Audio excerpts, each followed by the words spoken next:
Assalamualaikum warahmatullahi wabarakatuh. Perkenalkan, nama saya Makaila Hartoyo dengan NIM C0D023007. Dalam video kali ini, saya akan menjelaskan materi tentang pemotongan PPh pasal 24. Baik, langsung saja, yaitu apa itu PPh pasal 24? PPh pasal 24 atau pajak penghasilan pasal 24 adalah peraturan yang mengatur hak wajib pajak untuk memanfaatkan kredit pajak mereka di luar negeri untuk mengurangi nilai pajak terhutang yang dimiliki di Indonesia, sehingga jumlah pajak yang harus dibayar di Indonesia dapat dikurangi dengan jumlah pajak yang telah mereka bayar di luar negeri. Asalkan nilai kredit pajak di luar negeri tidak melebihi hutang pajak yang ingin dibayar di Indonesia. Pemanfaatan kredit pajak di luar negeri ini dimaksudkan agar wajib pajak tidak terkena pajak ganda. Selanjutnya yaitu ada dasar hukum utama dan subjek objek PPh pasal 24.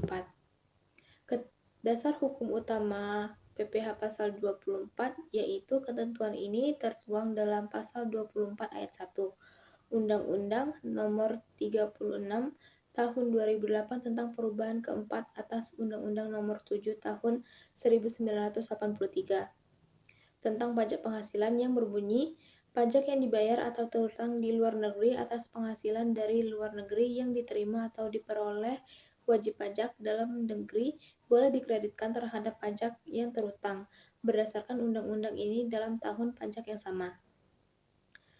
Selanjutnya yaitu subjek dan objek. Yang pertama yaitu yang menjadi subjek PPh pasal 24 yaitu wajib pajak dalam negeri terhutang pajak atas seluruh penghasilan, termasuk penghasilan yang diterima atau diperoleh dari luar negeri. Yang kedua, sementara yang menjadi objek PPh pasal 24 adalah penghasilan yang berasal dari luar negeri. Sumber penghasilan kena pajak yang dapat dikreditkan di Indonesia sebagaimana aturan perundang-undangan.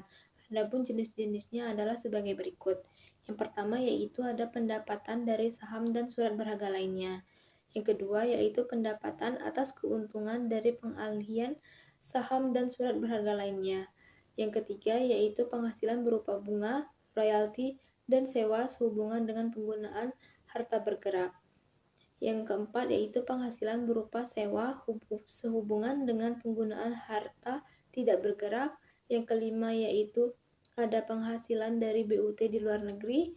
Yang keenam yaitu penghasilan dari pengahlian hak penambangan atau pembiayaan atau permodalan perusahaan pertambangan di luar negeri.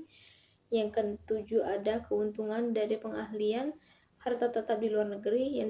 Yang terakhir yaitu keuntungan dari pengahlian harta dari BUT di luar negeri. Teknik pengkreditan. Yang pertama yaitu pengkreditan pajak yang dibayar di luar negeri harus dilakukan dalam tahun pajak yang sama.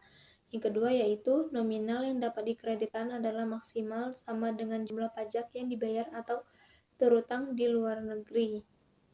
Selanjutnya yaitu proses pengkreditan pajak luar negeri harus disampaikan kepada Direktur Jenderal Pajak dengan melampirkan yang pertama yaitu laporan keuangan dari penghasilan yang berasal dari luar negeri.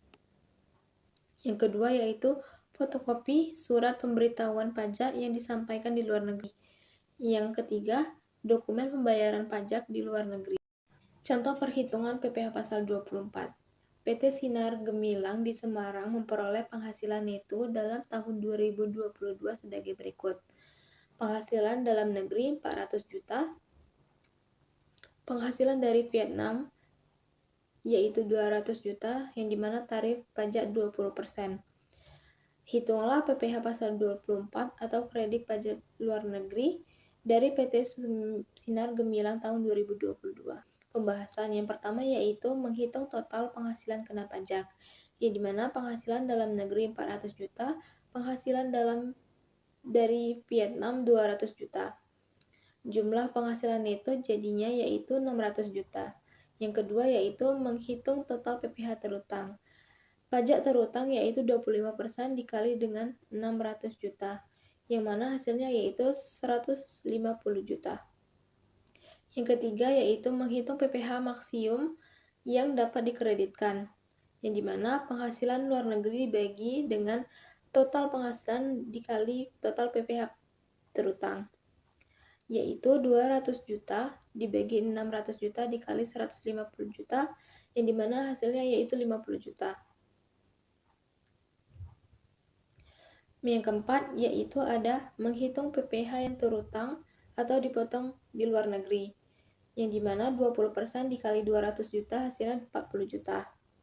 Dari perhitungan di atas, kredit pajak di luar negeri yang diperbolehkan adalah sebesar 40 juta atau sebesar PPh yang terutang atau dibayar di luar negeri. Jumlah ini diperoleh dengan membandingkan perhitungan PPh maksimum yang boleh dikreditkan dengan PPh yang terutang atau dibayar di luar negeri. Kemudian pilih jumlah yang terendah. Baik, selanjutnya yaitu ada mekanisme pengkreditan PPh yang dibayar di luar negeri. Yang pertama yaitu ada pajak penghasilan yang dibayar di luar negeri dapat dikreditkan dengan pajak penghasilan yang terutang di Indonesia. Yang kedua yaitu kredit PPh yang dibayarkan di luar negeri dilakukan dalam tahun pajak digabungkannya penghasilan dari luar negeri tersebut dengan penghasilan di Indonesia. Yang ketiga yaitu jumlah besaran PPh 24 yang dapat dikreditkan maksimal adalah sebesar jumlah yang lebih rendah di antara PPh yang dibayar di luar negeri dan jumlah yang dihitung menurut pembandingan antara penghasilan luar negeri dan seluruh penghasilan kena pajak.